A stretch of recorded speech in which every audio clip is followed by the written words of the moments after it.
Rádio Com 104.5 FM. Quero dar boa tarde aos nossos ouvintes e dizer que nós estamos começando o programa do COEP aqui na Rádio Com. São 13 horas e 13 minutos. Quero lembrar aos ouvintes que você pode ouvir a rádio ao vivo no nosso site, no www.radiocom.org.br.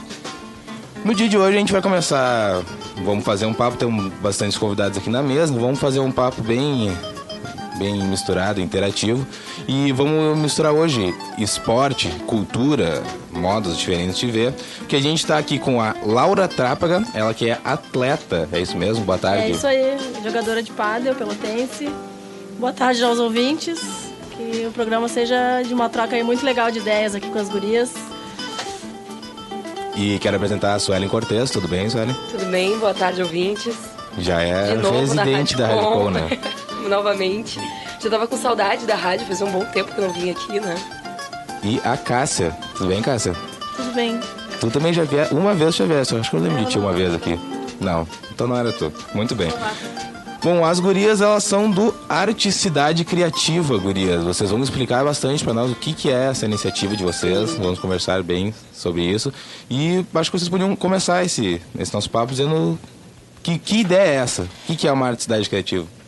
Então, a Arte Cidade Criativa, ele tá na ativa faz uns 2 anos.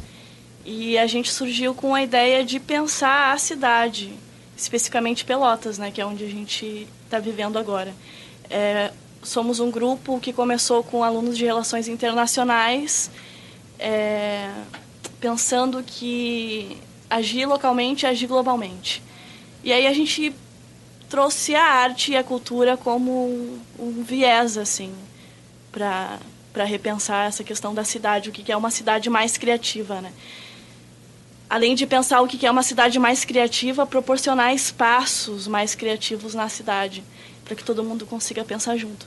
Então, a gente tem um projeto que foi aprovado pelo Procultura agora, de 2013, e a gente está dando, por enquanto, oficinas de malabares em espaços públicos, tanto na rua quanto em escolas públicas, municipais e estaduais. Vamos começar agora no segundo semestre com oficinas de grafite, oficinas de teatro. A gente realiza algumas intervenções urbanas também. E na Casa Arte Cidade Criativa, que fica na Rua Uruguai, 1082, todos estão convidados. Em alguns sábados de todos os meses, a gente realiza rodas de conversa sobre alguns temas assim variados que a galera sugere nas rodas anteriores. E as rodas são com a finalidade de proporcionar uma interação, assim, um diálogo, e que a galera pense junto à cidade em que vive. Enfim, é mais ou menos isso. Arte Cidade. Uma atividade também transformar o espaço urbano, é isso? Isso, é você ressignificar, né? Por exemplo, ocupar espaços que não são ocupados por pessoas, ou da forma que não deveriam ser ocupados, ou de uma forma que tenha arte e cultura, né? Porque as cidades criativas, ela está muito associada com a questão da economia criativa, mas a gente traz a economia criativa numa questão de não só do conhecimento tradicional econômico que a gente tem, mas, por exemplo, no momento que você possibilita acesso à cultura e à arte de forma gratuita, você também está trabalhando com a economia criativa, porque as pessoas não estão pagando para ter acesso àquela arte num determinado espaço que não é o esperado, né? Então, aí também vem a questão da intervenção, que a gente faz uma intervenção sem avisar num espaço onde as pessoas estão passando no seu estresse do dia a dia, e elas acabam tendo contato com grafite, malabares e outras intervenções artísticas, e isso mexe também com o imaginário urbano, né? E é o lado afetivo que se tem com a cidade também. Por exemplo, um mês passado a gente realizou durante um mês, todas as segundas-feiras, depois do horário do almoço, ali no beco, entre a Biblioteca Pública e o HSBC, oficinas de malabares. E a gente não anunciava assim com tanta antecedência, porque a ideia era fazer com que as pessoas que estivessem passando por ali parassem um pouco do seu tempo, do seu dia, e tivessem contato com aquilo que não teriam em outro momento. Então é isso. Me diz uma coisa, Laura, tu com essa história de usar o espaço público, assim, tu teria condições de praticar o teu esporte, assim, onde é que tu pode praticar o teu esporte? O pádel, na verdade, ele é praticado no espaço interno, né? Ele é semelhante ao tênis, mas ele tem as paredes, então, na verdade, para aliar a atividade física ao ar livre, seria a preparação física mesmo, né? De aliar a prática do meu esporte, que é num espaço interno, com raquete, enfim, mas a usar o espaço de parques, enfim, para preparar o corpo mesmo, correr, enfim, preparar a mente, é importante também aliar o esporte. Mas a prática dele na rua não teria como. Não digo na rua, mas algum espaço público, por exemplo, as pessoas só podem praticar, acho que em clubes aqui em Pelotas, né? Em clubes sim, mas hoje em clubes particulares mesmo. Não existe ainda nenhum projeto que insira o esporte, assim, que abranja mais, né, para a população. Ainda está meio limitado. É até uma ideia de se pensar, né, de tentar levar algum projeto social, enfim, para dentro desses clubes que estão utilizando apenas para os seus sócios. É uma ideia de pensar e levar, né, o esporte. Acho que... Eu, assim, na minha cabeça de leigo, assim, por exemplo, um espaço que nem aquele que tem entre a biblioteca e o HSBC, não poderia, por exemplo, ser feito um espaço para a prática desse esporte, por exemplo, uma quadra de pádel, porque é contra uma parede. Eu, aqui na minha cabeça de leigo, eu não conheço muito bem o esporte, né? Não teria como fazer, assim, algum espaço daqui de Pelotas? Na realidade, aí a gente poderia pensar com alguma coisa, porque existem quadras de vidro também, mas aí a gente já está indo numa realidade ainda aqui para nossa cidade um pouco limitada. Mas, por exemplo, a gente tem um esporte hoje que está chegando, que é o beach tênis, que é semelhante, que pode ser praticado ali no Laranjal, que pode ser praticado na grama. Então, tem como dar uma ampliada, assim, para a prática de esporte relacionado à raquete. Aí para nossas praças, que a gente tem um monte de espaço aí, com grama, com areia, enfim, para, né, ampliar a prática esportiva na nossa cidade, para todas as idades, né? Sim. Como que tu entrou em contato com esse esporte? Como é que ele chegou até ti? Ele chegou através da minha família, meus pais. Na verdade, nas nossas férias de verão, eu jogava frescobol lá desde pequenininha. 6, 7 anos, meus pais batiam bola na praia e eu batia bola junto, e aí foi começando. E aí eles começaram a jogar pádel e eu já pequenininha era ratinha de quadra. Dava um tempinho, eu chegava ali pra jogar também. E depois, agora uns 8 anos eu fiquei sem jogar, enfim, correria, faculdade, trabalho. E agora tô de volta. Foi uma herança, uma boa herança familiar, né? Que hoje minha família não pratica tanto e é o meu esporte aí favorito.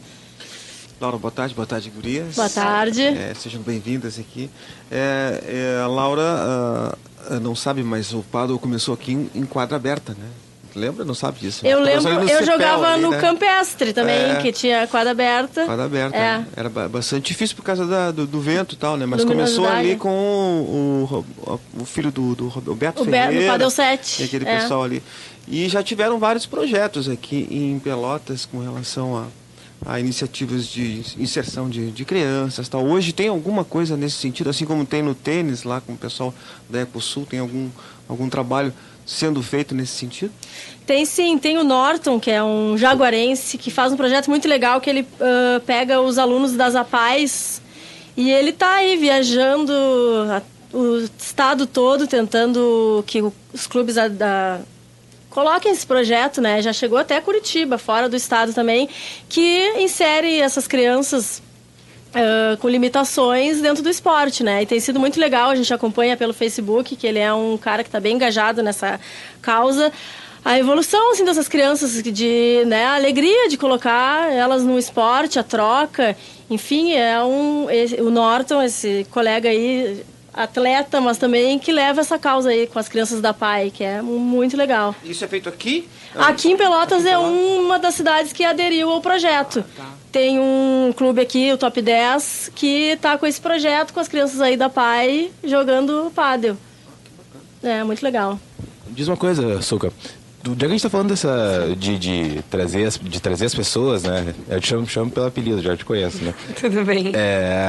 Já que a gente está falando de ir até as pessoas, de trazer as atividades, fala um pouco mais dessas outras oficinas que vocês têm feito, como é que vocês têm chegado até as pessoas? Então, o Arte Cidade ele não se limitou apenas às oficinas dos malabares e dos origamis, né? O projeto que a gente escreveu para a Procultura, o Arte Cidade, como a Cássia nos apresentou aqui, ele começou com esse projeto há 2 anos atrás, ele ganhou uma proporção muito maior. Eu, como historiadora, por exemplo, conheci a Cássia por conta do projeto do Arte Cidade e me coloquei assim, gente, eu também quero participar disso. Me expliquem como eu, professora de história, posso colaborar e de alguma maneira fazer parte desse projeto. Eu não sei fazer malabar, eu não sei colaborar como artista, mas eu quero de alguma maneira estar dentro desse projeto. E aí tinha, de alguma forma, como ingressar. Tem como ser oficineiro, tem como ser um colaborador, tem como estar construindo, dá para carregar caixa, dá para ajudar na formação do pessoal, tem como estar na manutenção. E a gente está num grupo hoje de umas 20 pessoas e está sempre pedindo para o pessoal ajudar. A gente agora abriu também para o pessoal que quiser ser um colaborador do Arte Cidade para fazer parte dessa colaboração. E eu, quando eu ingressei no projeto, a gente estava realizando essas oficinas. E a gente fez oficinas de artesanato, a gente fez oficinas das mais diversas possíveis em diversos pontos. Além das rodas de conversas que foram desde... A gente pensou em fazer de permacultura. E a gente fez ações para além do projeto que nós ganhamos, que foi o Procultura, né? Nós fizemos as intervenções urbanas como num espaço da cidade, que a gente chamava de Praça dos Trilhos, mas hoje a gente descobriu que ela tem um nome, que é a Praça... Da Alvebra. Que é na esquina da Gonçalves Chaves, na Conde de Porto Alegre, entre a Gonçalves e a Santa Cruz. Que é aquela região que, na verdade, a gente descobriu que não é uma praça pública, ela é uma praça privada, né? São 3 terrenos privados, só que ela é usada como um espaço público pela comunidade. E então a gente achou que deveríamos fazer uma intervenção ali de limpeza e acabamos conseguindo. A Cássia pode me ajudar a explicar um pouco melhor essa ação. A ideia ali da praça foi tipo... aquela praça, ela delimita, assim, ela parece que é uma fronteira entre o centro e Porto e a periferia, assim, de Pelotas. Então, na frente dela tem um condomínio, assim, de pessoas de classe média. E na praça, aos domingos, a galera da periferia ocupava essa praça. E a gente, um dia estava passando lá fazendo malabar e a galera disse assim, nossa, nos ensinem a fazer isso. E aí a gente... Tem um dos artesãos que mora no condomínio da frente, ele disse que já havia tido atividades naquela praça e tal, que a gente podia fazer uma oficina ali. E nós pensamos no primeiro momento fazer um campeonato de taco com a comunidade. Vamos juntar essa gurizada, vamos limpar esse terreno e fazer um campeonato de taco para as crianças, né? Ou então organizar um campeonato de futebol, sabe, para eles. E aí a coisa tomou uma proporção diferente, né? E a limpeza foi em questão de que, como é um espaço privado, a prefeitura não pode intervir e ficar limpando o espaço privado. E a gente foi até a prefeitura e não conseguimos o contato e o nome das pessoas que moravam naqueles terrenos para a gente entrar em contato com eles e pedir, assim, uma colaboração e tal, em relação que o espaço ele é utilizado como espaço de lazer e naquela zona ali não tem uma outra praça perto. E as pessoas vão lá e jogam lixo, né? Isso. Até, inclusive, vem muito carro importado do centro que vai lá e deposita lixos em grande quantidade lá. Então, a saída do pessoal da periferia botar fogo no lixo, que fica ali como uma saída. E a gente fez um mutirão de limpeza, a gente realizou oficinas de malabares ali naquela praça, de origami, um arraiá também. E a nossa ideia era aproveitar o único espaço dito público, que era onde cruzava um trilho, para fazer uma horta comunitária, sabe? Um espaço, uma oficina de permacultura, uma ideia de fazer esse tipo de ação.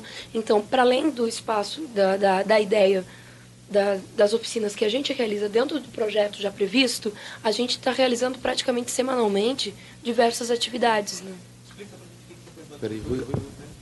Explica pra gente o que seria permacultura.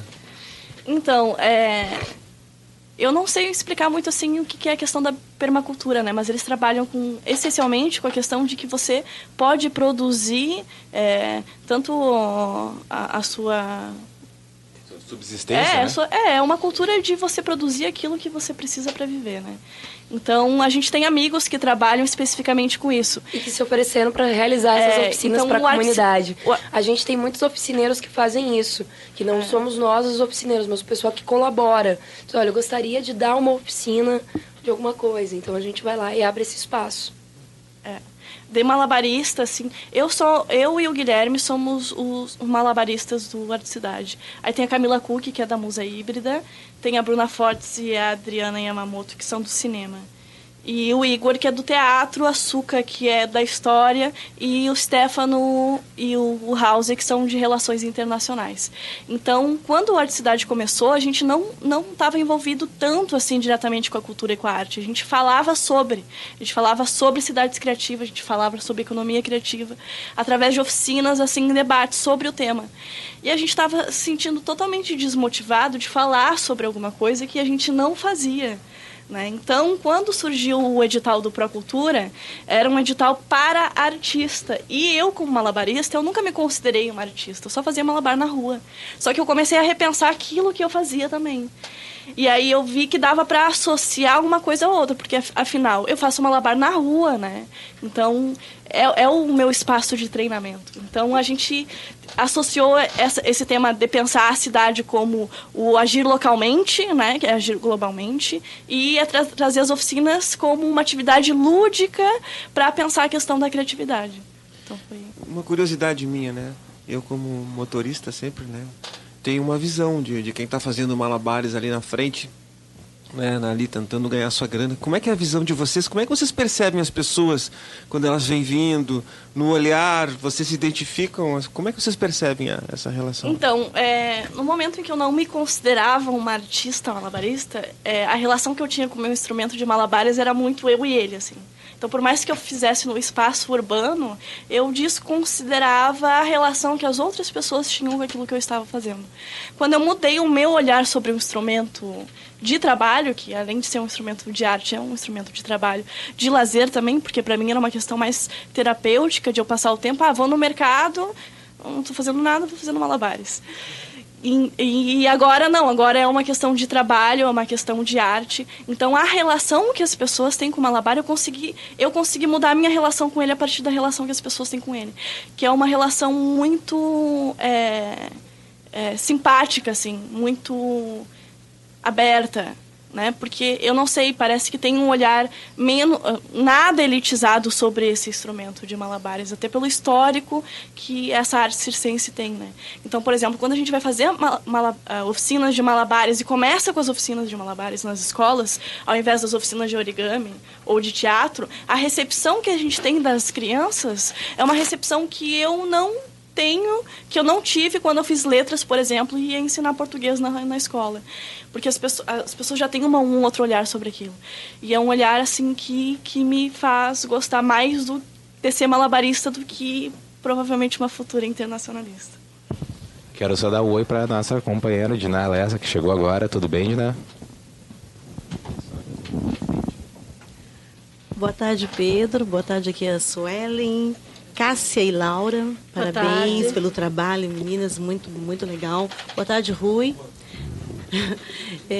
Eu estava pensando e dentro do que o Rui te perguntou, eu também estava pensando nessa linha, assim, de qual é a percepção, né, do trabalho de vocês na rua. E aí, quando tu falou, agora tu respondeu já, e por isso que o Pedro acho que me pediu para me falar, na verdade, tu não sente, assim, que é... Porque, para mim, enquanto cidadã, assim, que também presencio algumas inserções de vocês, me transmite alegria. Não sei se tu acha que isso também se reflete entre as crianças. Eu acho bárbaro, eu fico, que legal, me traz alegria. Então tu tá naquela correria do trânsito, normalmente, e aí tu vê, tu para observar, e aquilo me transmite uma paz e alegria. Não sei se tu concorda comigo.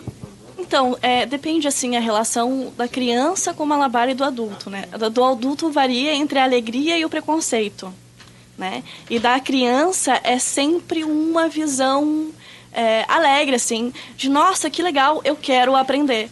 Foi a primeira visão que eu tive do malabar também, porque quando eu me encantei pelos malabares, não era aquele malabar que eu estava acostumada a ver, que era claves, bolinhas. É o swing que é onde eu faço mais, né? O swing poi. E aí, o menino que estava fazendo, ele não estava na sinaleira e nem era um espetáculo circense. Ele estava no meio de uma praça, à noite, eu estava saindo da faculdade, eu fazia letras. Eu tinha 19 anos, que foi quando eu comecei a fazer malabares. E aí, eu passando, assim, pela praça, e ele viu que eu fiquei muito admirada com o que ele estava fazendo. E ele disse assim, olha só, tu gostou? E eu, nossa, eu gostei muito, eu queria muito aprender a fazer isso, mas eu acho que eu nunca vou conseguir. Ele, não, tu consegue sim, eu te ensino. E aí a gente começou uma amizade ali, eu morava em Bagé. Depois eu pedi transferência de curso para Livramento e a gente se afastou, assim, e eu comecei a praticar malabares por meio de tutoriais na internet. Então, quando a gente se encontrava, não era mais para ele me ensinar, era para a gente trocar conhecimento sobre o que a gente tinha aprendido. Então, quando eu associei o malabares ao tema das cidades criativas, foi que eu queria passar, pelo menos para alguma parte das pessoas que eu tivesse acesso, aquela sensação que eu tive quando eu tive esse contato com o malabar. Então, as crianças, normalmente, elas nem precisam dizer, não, você pode aprender. Elas já pegam o malabar e elas já querem aprender, e elas aprendem numa rapidez incrível, assim. Adulto já é mais difícil. Tem alguns que ficam meio assim, não sei se eu quero pegar, você dá uma insistida, eles ficam que nem crianças também. Ô, Cássia, deixa eu só te interromper um pouquinho. Nós estamos na linha com o doutor Paulo Fonseca. Tudo bem, doutor? Tudo bem, como é que está? Tudo bom, Pedro? Tudo bem, boa tarde. Nós estamos aqui falando um papo cultural. Qual é que seria a sua dica, doutor? Bom, assim, boa tarde a todos, então, está escutando aqui. E vamos responder a pergunta que são deixadas, né, como sempre. E a pergunta de hoje que foi feita é: por que a importância de visitar o dentista de tempos em tempos, regularmente, vamos dizer assim, e qual é o tempo que existe fixado dessa visita regular? Bom, a primeira parte, então, respondendo a importância da visita regular ao dentista, seria com duas finalidades. Primeiro, um controle, segundo, uma limpeza da estrutura dentária. A importância do controle vai verificar se tem cáries, placa, tártaro, para que não aconteça a evolução dessas doenças e que mantenham a gengiva e o periodonto sadio para que os dentes se portem bem na boca, exercendo a sua função sem sangramento, sem dor e sem risco de perdas. A importância da limpeza, não só a realizada no consultório dentário, mas também a orientação se está sendo feita corretamente em casa pelo paciente. Como o uso do fio dental, a escovação, e se existe a formação de tártaro. Se existe a formação de tártaro, o dentista é que deve removê-lo, porque em casa não tem como se remover tártaro. Depois que ele é formado, somente o cirurgião dentista que consegue removê-lo através da raspagem. Então, fazendo um resumo dessa pergunta,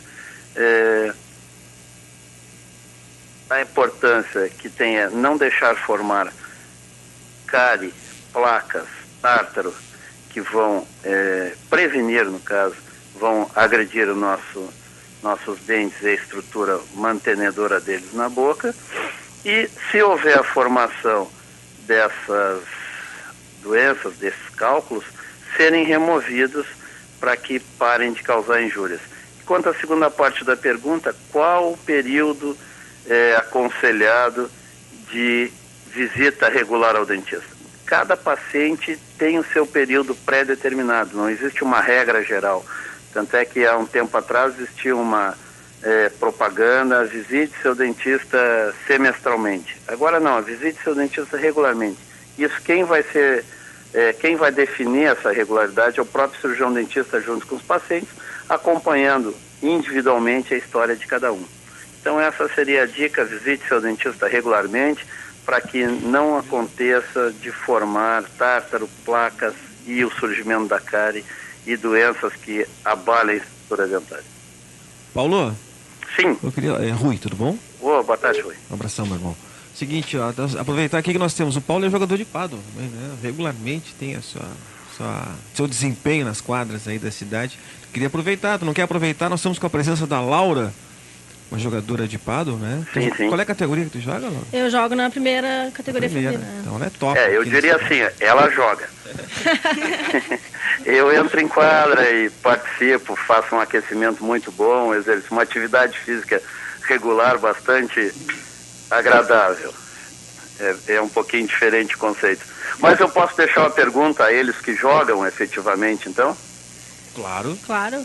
Bom, a pergunta seria o seguinte, Para o pessoal de mais idade, tipo eu, qual é a dica que vocês dão e que não jogam com a mesma regularidade que vocês, jogadores, se joga 1, 2 vezes por semana, quais as dicas que vocês deixariam para que a gente, é muito comum o pessoal diz, poxa, parei de jogar porque me machuquei, parei de jogar porque me lesionei.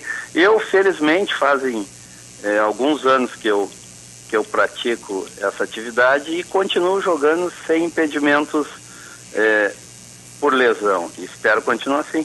Mas eu acho que a gente escuta bastante pessoas que começam, não sei se também é orientação para quem está começando, falar alguma coisa, quem está começando, a importância de ter orientação de quem joga e cuidados daquele atleta que nem eu, assim, eu jogo 2 vezes por semana, agora no frio mesmo, que deve ter para evitar lesões e que possam continuar jogando por mais tempo, apesar da idade avançada.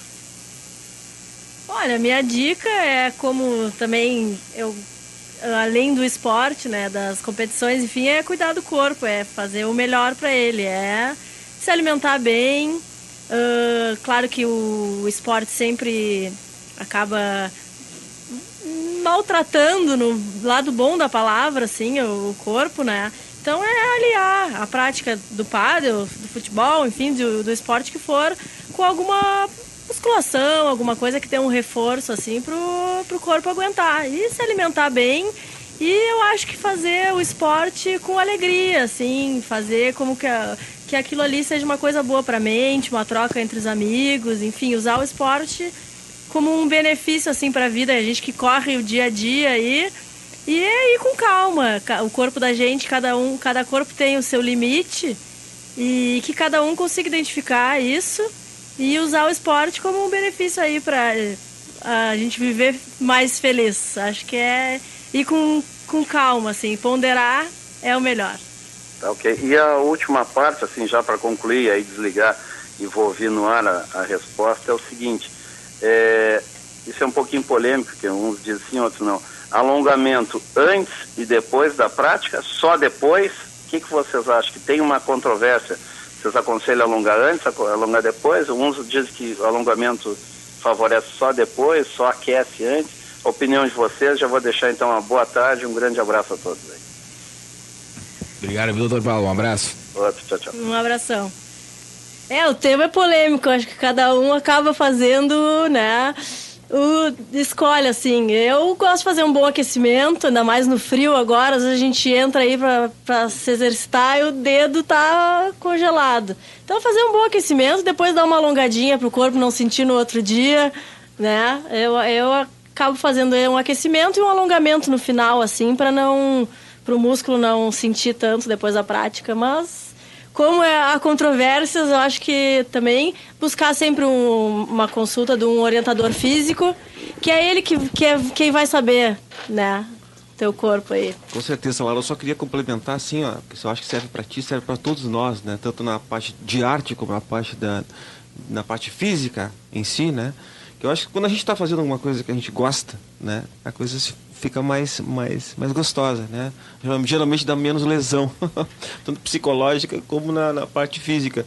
Mas eu acho que a gente tem que se preparar para as coisas que vai fazer, né? Porque o futuro, por exemplo, eu tenho 53 anos, né? Tenho vários colegas que jogavam comigo que hoje não jogam mais, tiveram a mesma etapa, né, de círculo de esportes que eu, né? Porque as pessoas fizeram de forma errada, talvez, ou não entenderam bem o que o corpo estava ali dizendo, dando sinal, né? Eu acho que na parte do malabares também, né? Que vocês fazem uma parte física, mas tu falou que tu encontrasse uma relação diferente com o que tu faz. Eu acho que é importante, que nem a Laura deve ser. Só uma reflexão para vocês falarem. O malabar, ele é uma atividade física, assim, também. Mas ele é bem técnico, então é mais difícil de você ter lesões, assim, porque os movimentos que você tem que fazer no corpo são movimentos bem mecânicos. Então, se você não faz aquilo, o máximo de lesão que você pode ter é bater com algum malabar no corpo e aí... Fica roxinho. E o fato de ter um esforço repetitivo, assim... Não, assim, viajando, não, assim... Então, é assim, ó... Eu acho que com origami é o mesmo processo, assim, de aprendizado, né? E o mesmo processo de repetição. Quando você domina um movimento, você não vai ficar só nele, né? Então você altera os movimentos do corpo e consegue ter um equilíbrio. E o corpo sente também o quanto você... Então, por exemplo, assim, ó, quem está iniciando, ele não vai conseguir ficar fazendo 2 horas de malabares, porque você não pegou a técnica de um movimento. Então você não vai ficar lá 2 horas errando o movimento. Então você vai ficar... É um processo, né? Então o corpo já vai se adaptando, assim. Eu não sei se os outros esportes são assim. O futebol, por exemplo, quando eu praticava, quando eu era criança, era uma coisa que era muito mais intuitivo do que técnico, porque é difícil ensinar técnica para criança. Mas um malabar não. Um malabar, quando você já ensina o movimento, você tem que ensinar técnica junto, senão não aprende. Gurias, são 2 horas, a gente vai seguir com o nosso papo em seguidinha, nós vamos para os nossos apoiadores culturais, lembrando que o telefone da rádio é 3222-1571, quem quiser participar da nossa conversa, por favor, sinta-se à vontade e a gente volta na sequência.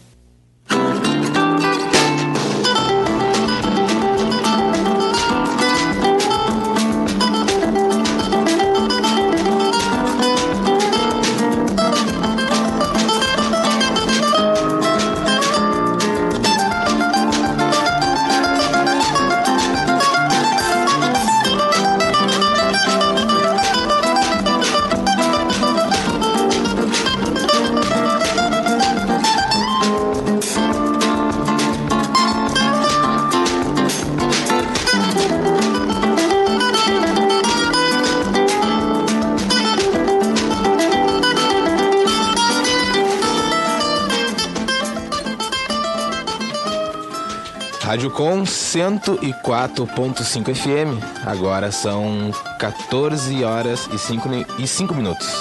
Só para lembrar para o nosso ouvinte que o telefone da rádio é 3222-1571. A gente estava falando agora no intervalo sobre as atividades que vocês têm, não essas oficinas que vocês têm dado regularmente, quais as atividades do projeto, que estão inscritos no Procultura, é isso? Isso, então. Esse mês de julho, início de agosto, a gente tirou o período de pré-produção, assim, do segundo semestre. Então, a gente está realizando a agenda, assim, a montagem da agenda. Então, a gente não tem uma agenda fixa ainda. Mas a gente convida todo mundo para acompanhar nosso Facebook, Artecidade Criativa. E lá a gente divulga todas as nossas atividades. Agora a gente vai começar a divulgar aqui na rádio também. E a partir da semana que vem a gente já vai ter uma agenda. Acredito que essa fase agora de pré-produção seja a parte que vocês mais devem estar precisando, assim, de pessoas, acredito. Então, a gente até vai divulgar essa semana no Facebook um chamado, assim, para as pessoas que têm interesse em levar as suas oficinas para algum lugar. Porque a gente está planejando agora oficinas em alguma escola do Navegantes e numa escola do Dunas, que agora eu não me recordo o nome. Mas a gente também quer fazer essas oficinas em espaços públicos, em praças públicas. E a maioria das pessoas que fazem parte do Artecidade Criativa, eu espero que agora que a gente fez um chamado para vir mais colaborador não seja essa a realidade, a maioria são pessoas de fora de Pelotas. Então a gente também quer ter esse contato, assim, com os outros lugares que não envolvam só onde a gente está, que por enquanto a gente está Centro, Porto, Simões Lopes, e é isso aí. A gente quer ir para o Navegantes, a gente quer ir para o Dunas, a gente quer ir para o Fragata. Então, a galera que quer... a gente quer receber uma oficina do Artecidade aqui, entra em contato com a gente vê se é possível e vamos fazer acontecer. E me diz um negócio, que tipo de não sei se de perfil, assim, talvez vocês estejam procurando, porque eu vi aqui olhando no site de vocês, olhei assim uma parte da missão de vocês que diz que fala em identificar e divulgar tecnologias sociais e culturais que melhorem a qualidade de vida da população. Isso. Então, o que as pessoas podem oferecer? Então, por exemplo, todas as cidades têm problemas urbanos, né? Tem lugares que resolvem esses problemas urbanos de forma criativa com a participação da população. Então, por exemplo, o Artecidade Criativa, por que a gente quer descentralizar as nossas atividades? Até para ter contato com o que está acontecendo na cidade que a gente não tem noção. Então, eu não posso dizer o que é Pelotas se eu não estou lá no Navegante, se eu não estou lá no Dunas e eu não conheço a realidade daquele lugar e os problemas urbanos que lá tem. O que o Artecidade pode fazer? O Artecidade, através da arte, da da cultura, ele faz repensar esses problemas, ressignificar esses problemas, chamar atenção para esses problemas. Então, sei lá, a gente lá no bairro Fragata estão com um problema na rua tal, com sei lá, tal coisa. Aí o Artecidade chama a Artecidade Criativa para ajudar. Olha, a gente está precisando que esse problema seja visualizado e a gente está sem acesso a tal coisa. Então a gente vai lá, faz uma intervenção naquele lugar, né, divulga essa intervenção e faz uma exibição de um curta, uma intervenção de teatro. É essa a intenção do Artecidade, é nesse caminho que a gente quer seguir. A gente tem 3 meses de atividades, né, com financiamento do Procultura. Antes a gente não conseguia fazer esse tipo de atividade. E a intenção é isso mesmo, colar junto com a comunidade, né, e conhecer a cidade não pelos nossos olhos, mas pelos olhos de todos. Suca, me ajuda numa questão do que é historiadora. Porque é um assunto que eu vi em sala de aula esses dias, que nós temos muitos desses problemas urbanos e muitos são relacionados às pessoas não terem identificação, a falta de materialidade histórica que as pessoas têm com o local onde elas vivem, né? Que isso se causa muito hoje em dia por diversos problemas, né? Tem a questão da especulação imobiliária que modifica o espaço urbano, tem questões que as pessoas mudam de espaço, mudam dentro do seu espaço, assim. E como é que vocês podem ajudar as pessoas a se identificar melhor com o seu lugar, a enxergar a sua realidade? Olha que engraçado. Esses dias a gente estava falando isso numa roda de conversas que a gente realizou em frente à Casa Fora do Eixo, em parceria com a galera da Casa Fora do Eixo e com a galera do Rastro. E a Adri levantou uma teoria a respeito do não espaços. Dos não lugares. Dos não lugares. Sabe? E vem ao encontro exatamente disso, né? De que cada vez nós estamos criando mais não lugares, né? Que as pessoas criam novas não identificações, assim, né? De não reconhecimentos. E a gente fez uma discussão exatamente sobre isso, né? E o que a gente criou... o Artecidade vem exatamente com essa ideia, eu vivo repetindo essa discussão sempre, pensando de que por que a arte, por que levar a cultura nesses espaços, sabe? Por que insistir sendo arte, sendo cultura? Exatamente porque a gente compreende que a arte, a cultura, ela emancipa as pessoas, faz com que as pessoas reflitam entre os seus meios e reflitam sobre as suas vidas, e essa cultura, essa arte que vai fazer com que elas se emancipem, sabe, reflitam sobre a si e sobre os seus meios. E é essa ação que é revolucionária e vai fazer com que elas se transformem a si e o seu espaço. E é pensando como uma ação revolucionária que vai fazer com que elas transformem aquele espaço que para agir localmente vai agir globalmente. E é pensando nessas pequenas ações que a gente está pensando na transformação, numa transformação maior. A gente parte da noção, assim, de que a criatividade, ela não tem que ser elitizada, né? Porque, por exemplo, através da economia criativa, que a gente conhece, que está sendo falada muito no Brasil hoje em dia, eles tratam de classe criativa. E a gente não acredita em classe criativa porque todo mundo é um ser criativo. É um agente Só que uns criativo, têm né? privilégios de exercer essa criatividade e outros não. Algumas criatividades são valorizadas e outras não. Então, por exemplo, essa questão da cidade, né? A cidade é o lugar onde a gente faz a arte, é onde a gente faz a cultura.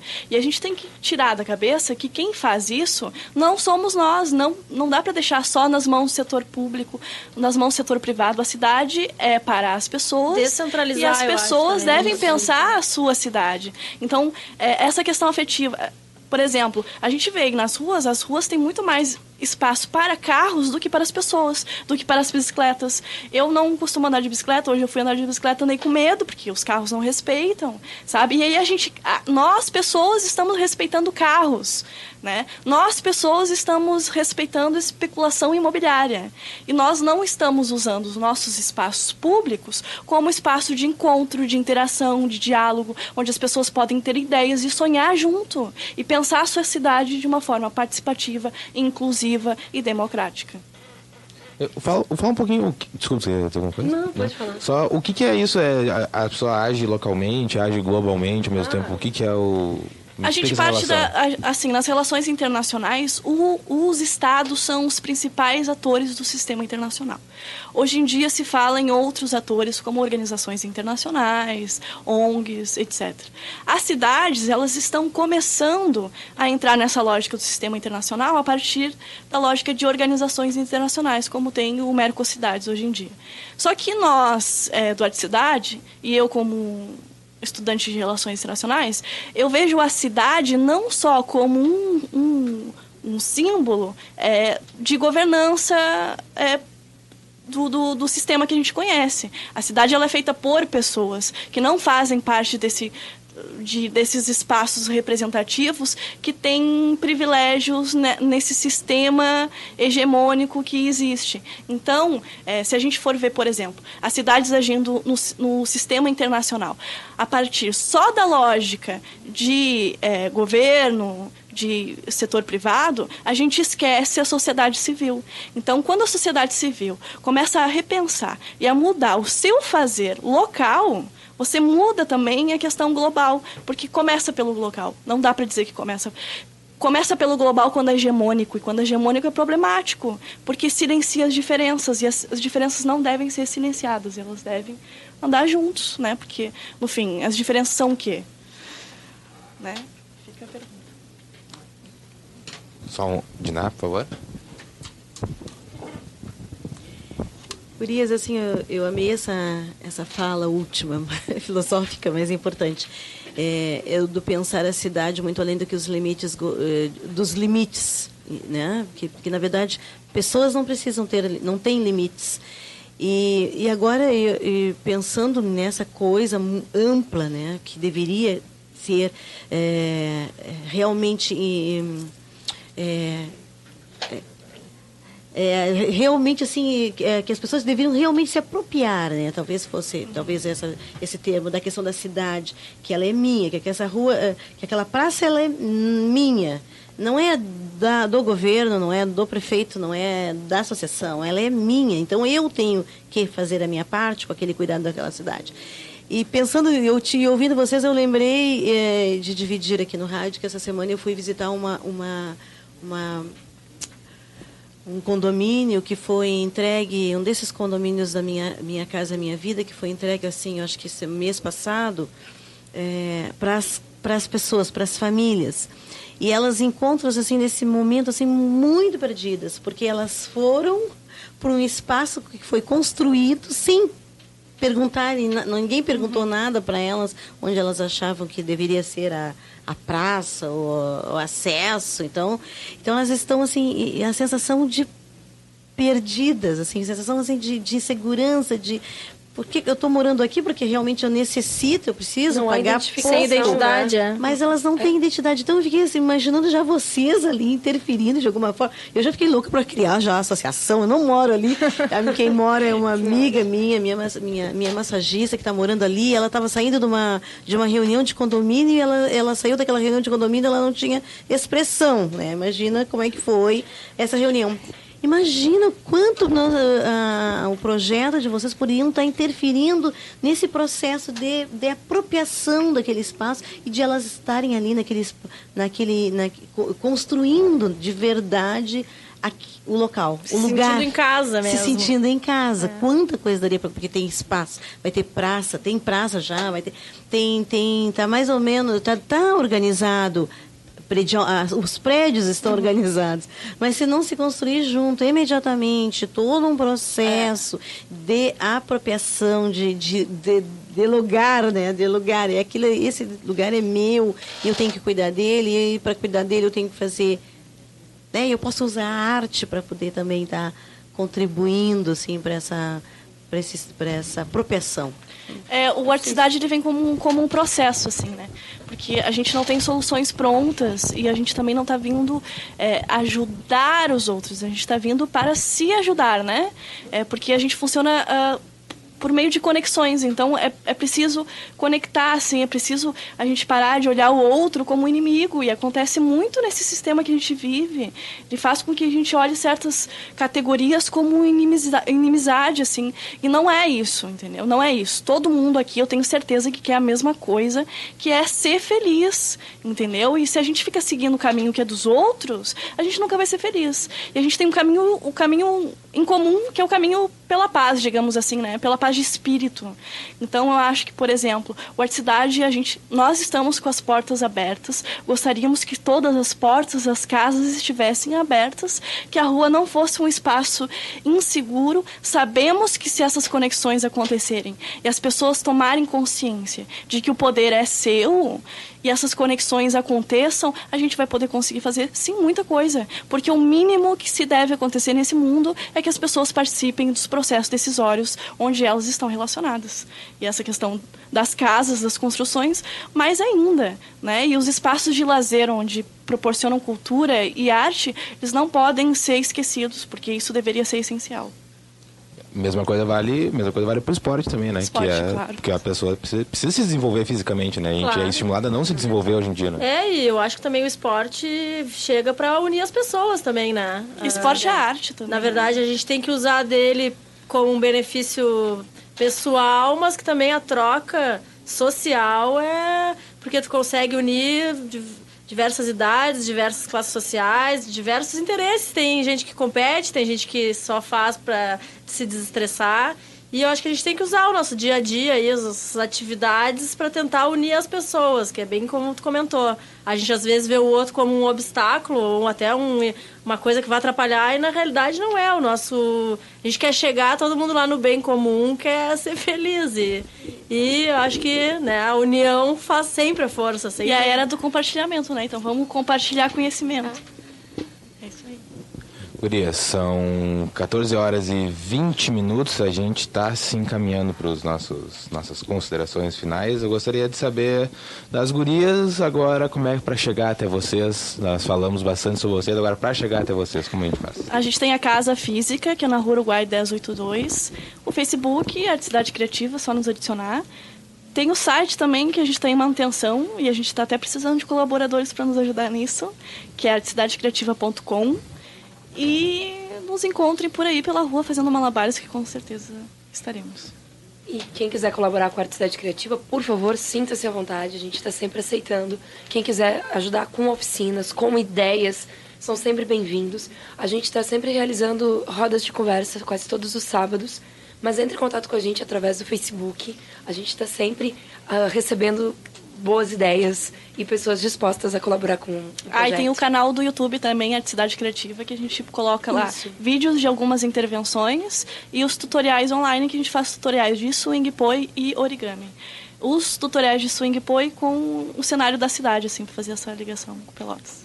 Eu tô vendo aqui, vocês têm várias coordenações, né? As pessoas tem pessoas de relações internacionais, história, cinema, letras, publicidade, artes, teatro e direito também, Isso. né? Vocês têm consultoria colaborativa, divulgação, mídias, produção de vídeo, direção artística, infraestrutura, planejamento e sustentabilidade, né? Só para repetir, na Uruguai 1082. Somos uma desorganização organizada.